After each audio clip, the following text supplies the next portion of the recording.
watching SportsBeat. All right, let's turn our attention to the Utah Jazz, who are suddenly one of the hottest teams in the NBA. No question. The Jazz won 6 straight games. Donovan Mitchell continues to play lights out. And Rudy Gobert continues to build an all-star resume. Vote for Rudy. Do it. Let's rewind.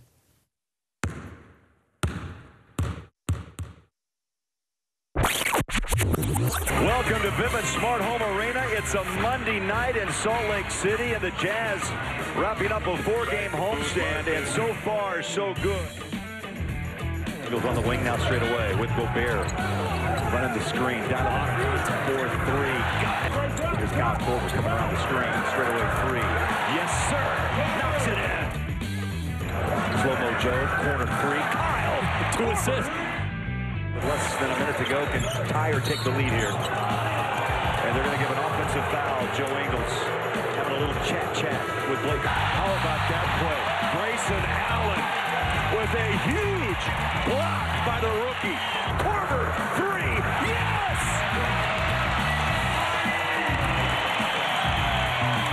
There. Allen to his right. Got it back after the ball slipped. Korver, 3. Bang! Takes the 3. Oh, and draws the foul. Donovan to his right on a dribble drive. Contact, no call. Scoop! Count it! And 1! Kick out, corner. Joe trying to ice it. Done! Bang! Over!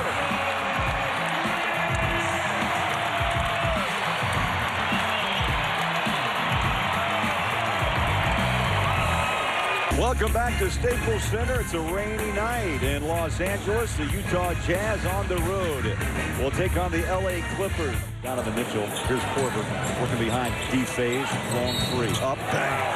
Beautiful shot. And a red-hot Kyle Korver in LA. Jazz turnover. A little sloppy here. Okay. Beautiful hustle. You know what? Rudy hands to Donovan, quickly back to his left. How about that? Nice move. Man, that's a huge bucket. Drop it, score it. Donovan Mitchell. Oh! Reverse hammer. A little reverse action. Jazz Nation welcomes back 2 old friends tonight. Alec Burks and has reunited with former teammate Rodney Hood. Here's Mitchell. High pass. And guess what? Gobert with a put down. And guess what else? Mitchell splits the defense. Oh my! Showtime!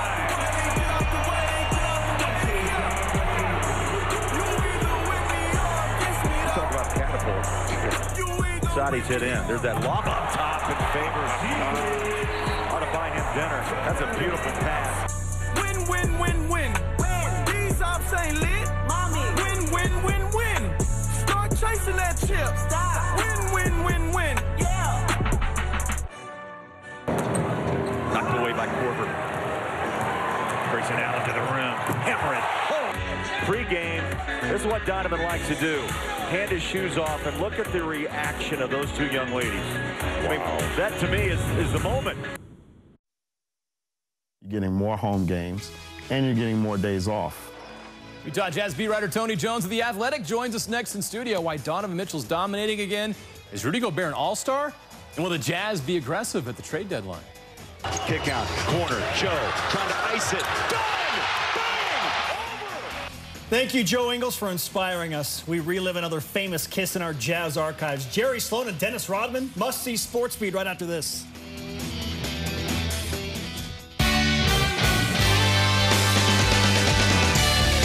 You're watching SportsBeat.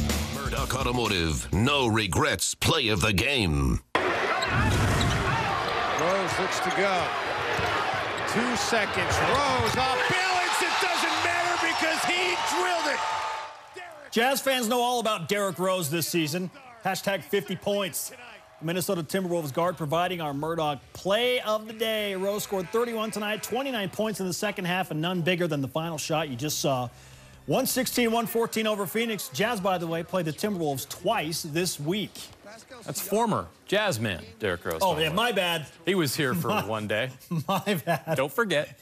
All right, now to college hoops. There are 4 underclassmen on the Runnin Utes roster that played 20-plus minutes in today's game against Colorado. They're a young team. The Utes have experienced plenty of those cliche growing pains this season that typically accompany youth.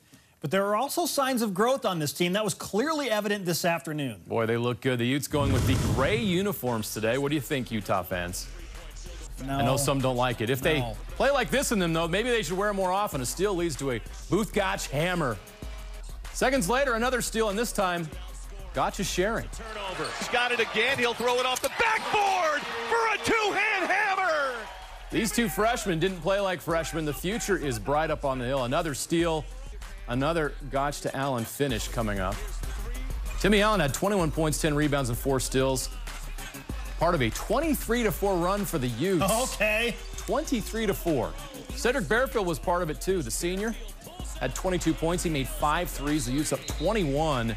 The lead grows in the second half. Another freshman, Riley Batten, with a couple pump fakes and a bucket that gave the Utes their largest lead of 28. Oof. And Donnie Tillman wanted in on the fun, too. He slams in 2 of his 11 off the bench. The Buffs cut the lead to 9 late, but the Runnin Utes flex their muscles to move to 3-2 in conference play. They visit the Bay Area schools Thursday and Saturday. Several locals playing in last night's Polynesian Bowl, a high school all-star game in Hawaii. How about this catch by Game Night Live Player of the Year, Puka Nakua of Orem High School? No surprise that he had the play of the game. Come on! That's an NFL catch. That pass, by the way, was by future BYU quarterback Jacob Conover. Of course it was. Nakua, currently committed to USC, has not signed with the Trojans yet, though. His options are open. The Utes and Cougars are interested. Absolutely are. Who wouldn't be? Also, he won the offensive MVP and was named co-player of the year with Tua Tagovailoa's little brother. So that's how good he is. Hey, congrats, Puka, and the entire Nakua family, who all can ball. Good grief. It's amazing. All right, when Ricky Rubio isn't busy on the court, he's busy doing good off the court. And we've shared with you his work for the Huntsman Cancer Institute and his work with the Five for the Fight to Battle Cancer. The Jazz guard is also involved with Special Olympics. This is awesome. For the second year in a row, Ricky Rubio gave local Utah Special Olympics athletes a shopping surprise. He partnered with Adidas to provide 10 athletes with a $200 gift card to the store and also acted as their personal assistant, helping them get the best gear. Ricky also updated his injury status for us. He's missed 6 straight games with a hamstring injury. When's he coming back? We saw you back in practice today too, man. So how you feeling? Yeah, I feel good. See how it goes tomorrow morning, and then we decide. But it's been 2 hard weeks for me to watch the team. But at least we were winning, and it was fun to watch. But you know how it feels being out. Yeah, I can't wait to go back to the court. Fantastic stuff. We'll see if he comes back tomorrow, maybe. All right. It's time to update the dunk race between Rudy Gobert and Giannis Antetokounmpo. Both players have a chance to break the NBA record for dunks in a season. The question is, which player is going to hold the record at season's end? Well, we're tracking it. Rudy has enjoyed the lead for a while, but has the Greek Freak closed the gap this week? Favors spreads the floor in 1 quarter. Rudy has a win. Reverse hammer. Rudy up high, down hard with the aesthetically pleasing reverse dunk against the LA Clippers. Hey, Jeremiah, did the Jazz win that game? I think we already know that. Yeah. Because they've won 6 straight. 6 straight, baby. All right, let's update the counter. Giannis, 159 through 42 games, averaging 3.78 dunks per game. He's on pace for 310. How about Rudy? He's at 168 through 47 games, averaging 3.57 dunks per game. His average is a little less. He's on pace for 293. Rudy's got a little bit of catching up to do. Kick out, corner, Joe trying to ice it. Done! Bang! Over! Go ahead and build him a statue right now. Joe Ingles blowing a kiss to a heckler after clinching a victory against the Detroit Pistons. It turns out the heckler is a Lakers fan. Boo! I say hate on, Lakers fan. Joe just plays better. Oh, yeah. I like the look of that statue. That may happen someday. All right. Now, that kiss triggered a memory buried deep in our Jazz memories. A memory of a game that took place in Detroit against the bad boy Pistons back in 1991. Oh, classic hoops here on the archive tonight. The Jazz weren't intimidated by the antics of Rodman and the defending champs. It started with this. Rodman and Stockton getting tied up here. Okay, Jerry's going to come all the way over from the bench to challenge Rodman to a fight. You don't mess with Jerry. I love it. After double technicals, Rodman is at the foul line, makes his free throw, and points over to Jerry on the bench. Jerry sends a message right back. Pucker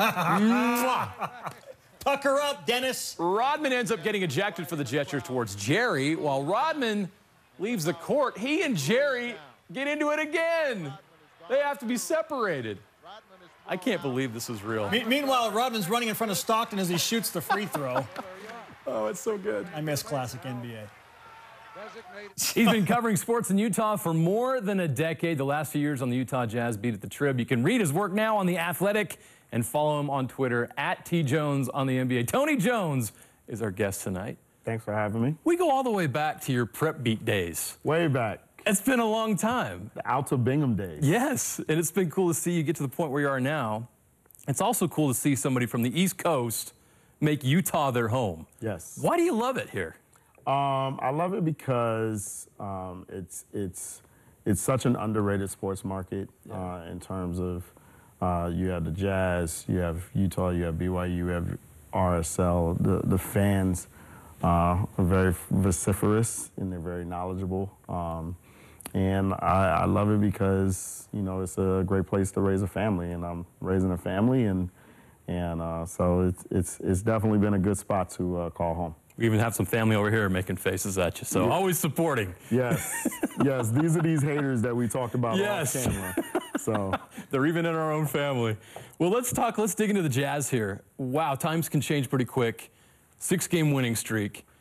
You kind of saw this coming, though. You've been telling fans, be patient. Just relax. It's okay. It's okay. Don't jump off a building. And here we are. It kind of is okay, and what you've been talking about is coming true. Well, I think, you know, I've said it, you know, a lot.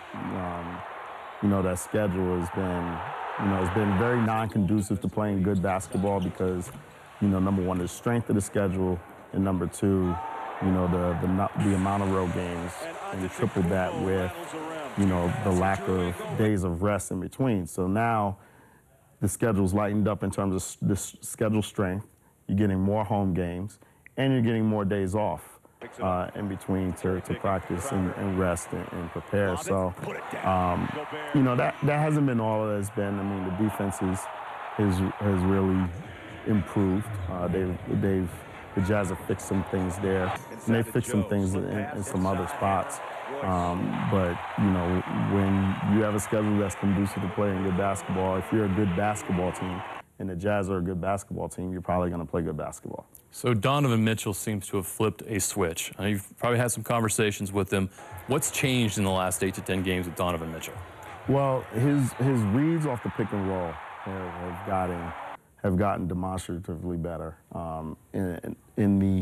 He had kind of tunnel vision in the first 2 months of the season, and teams knew that. So they knew that if he was coming downhill off the pick and roll, he's probably going to shoot the basketball. And you know, when you know that a guy is going to do one thing and you have to defend against one thing, that guy becomes easy to defend. And that's why you saw Donovan Mitchell's numbers in terms of his shooting numbers dip so drastically. But, you know, in the last month, you know, he's mixed it up. He's coming downhill on one possession, he's putting up a floater. He's coming downhill on another possession, he's going straight to the basket. Or he's finding shooters in the corner. Or, gasp, he's actually throwing lobs to Rudy Gobert, because that's a running joke inside the Jazz locker room. Rudy will always go up to Donovan. He goes up to Donovan every day. Why aren't you throwing me lobs? Why aren't you throwing me lobs? I'm open. You know how Rudy is. Yeah. Rudy's always open in his mind. So against Cleveland Cavaliers, he actually threw Rudy a couple of lobs. So, you know, he's mixing it up. He's making the right reads. He's got a much better sense of when to shoot and when to pass right now. So transitioning now into Rudy Gobert, as you mentioned, he's just been consistent all year. Hasn't been injured. That's been huge for him. His play's been awesome. You better knock on wood. Did I just screw something up for the Jazz? You better knock on wood. So sorry, but he's been awesome. So why has he been so dominant this year? And he seems like even really lately, I mean, he's doing stuff that only Karl Malone has done in his Jazz jersey. He's been incredible. Well, he's a guy right now. I mean, I'd say that he's one of the 2 best centers in the NBA.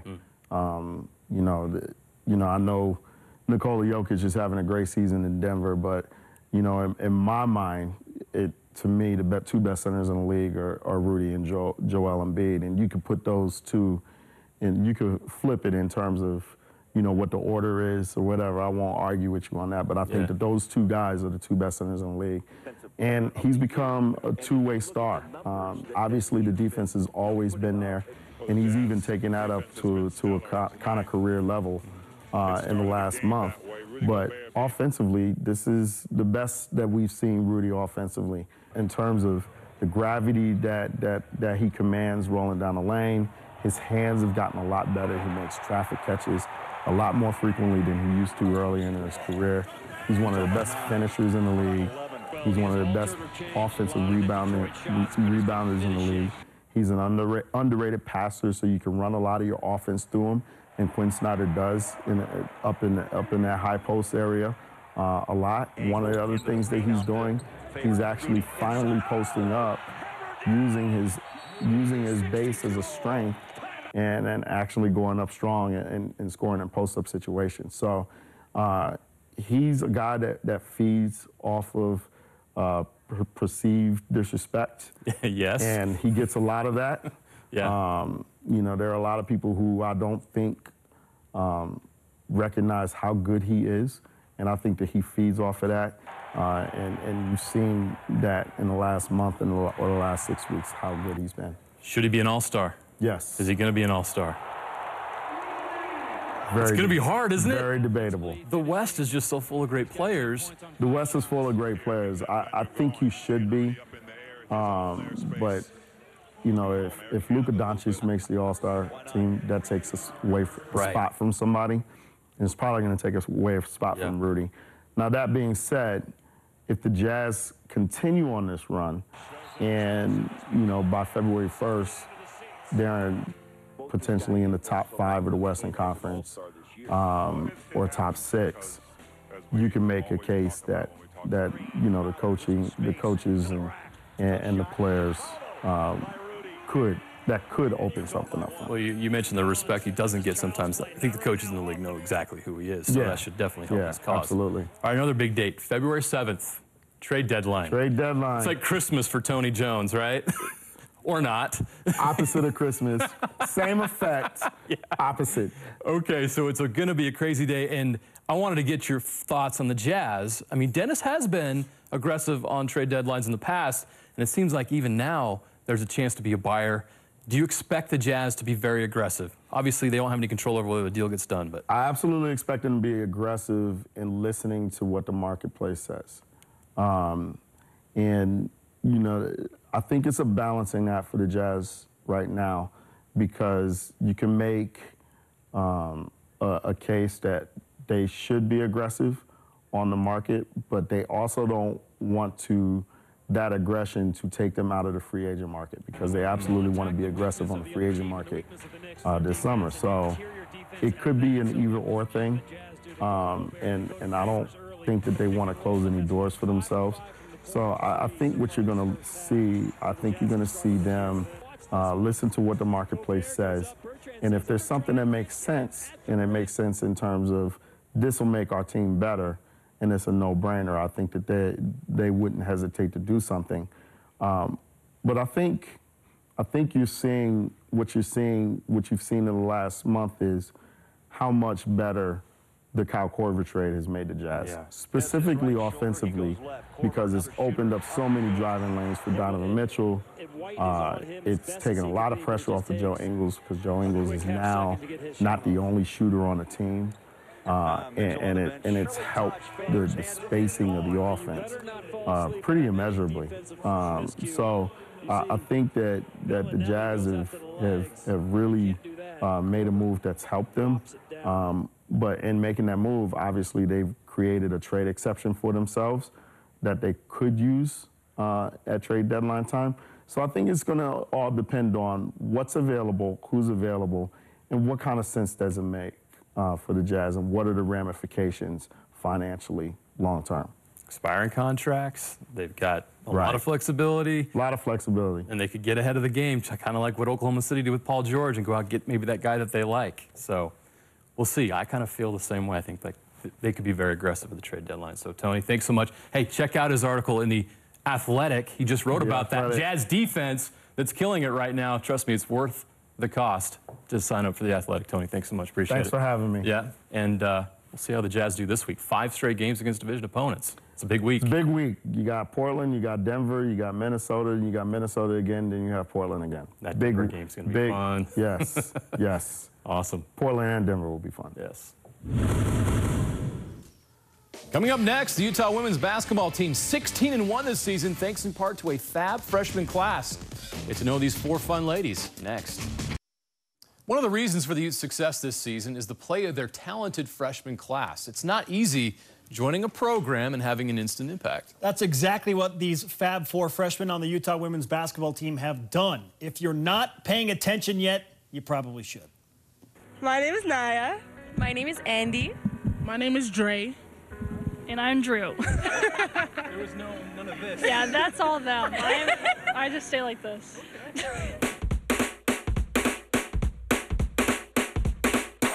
What drew me to Utah was kind of like the similarities to home and kind of the conference and the coaching staff, like just like kind of my relationships and how they built with them. Yeah. For me was the environment, the coaches, and I actually knew a person here on the team, so that makes me like more confident to come here. For me, I just love everything. Like when I came here, it seemed like it was a lot of support, like off the court with like academics and things like that. And I was able to bond well with the team. Went out to eat and it felt like normal, like my high school team. Yeah, for me as well, just the fact that it's a bigger city, but you have the opportunities of going on hikes or to the lake. It was just a great atmosphere to be in, as well as I fit well with the team and the coach's mentality, and just being a part of the Pac-12 and a team on the rise, and hope just to change a program. I think from the beginning when we got here this summer, we all just connected as sisters, and I think that is a big credit to our seniors. They're really supportive of us, like giving us rides, because being freshmen, we don't have cars yet. Even like off the court, I think that we're all here for each other no matter what. Like when any situation like school or family or things like that, we always are able to talk to each other no matter what the situation is, and we don't judge each other. We're just there for each other.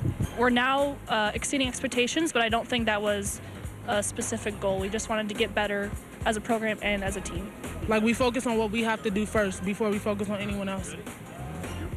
Okay. Keep ducking questions. Well, I agree with Dre and Drew again, but I feel like it just goes to like we're trying to take care of what we need to take care of. We're not really worried about anything else. We're just kind of making sure what we're doing is our best, and like what the coaches have put in, we're doing it to the right standard, and the results come after that. Handshake? Oh. Do you want to?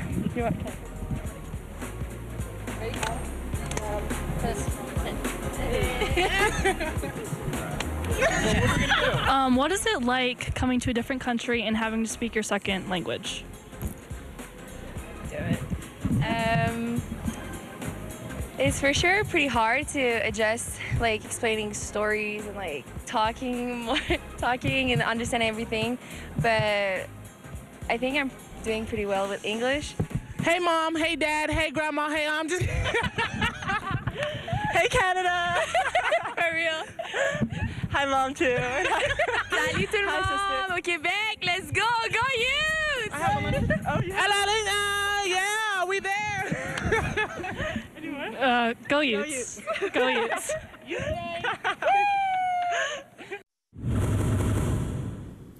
What if I told you this is a 16-year-old sophomore at Bountiful High School? Lies! No way!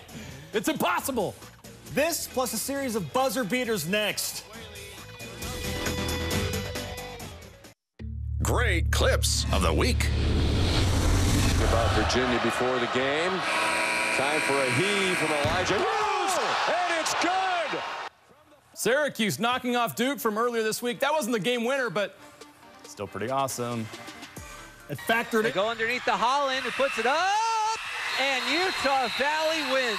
So the Utah Valley women had 1 second to make something happen and pulled off an improbable finish to win on the road in conference play. Jordan Holland was the one that made the shot off the inbounds pass. Yeah, Wolverine up. Absolutely. This is sophomore Robert Whaley of Bountiful. He's 16!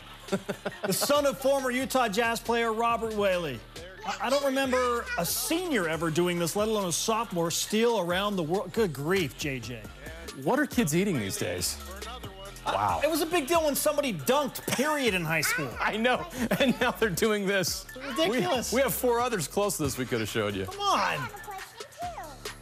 Obviously, Neemias was an animal, quite frankly. We're only 3 minutes into this game. Fine, Neemias Queta has been for the Utah State Aggies. How many 7-footers can make a play like this? NBA scouts' eyes getting big.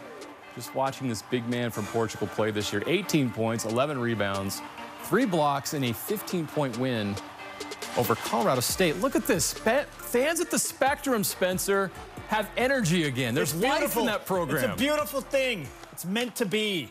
That's awesome. Hey, how do we do, guys? What'd you think of the show? Good. Good? Okay. All right. So we have the seal of approval now. I'm glad. Yeah, that's good. So tomorrow, the Jazz are playing the Blazers. Go for 7 straight. So Ricky Rubio might be back. We'll find out in the morning. Maybe it'll be a game time decision. I don't know.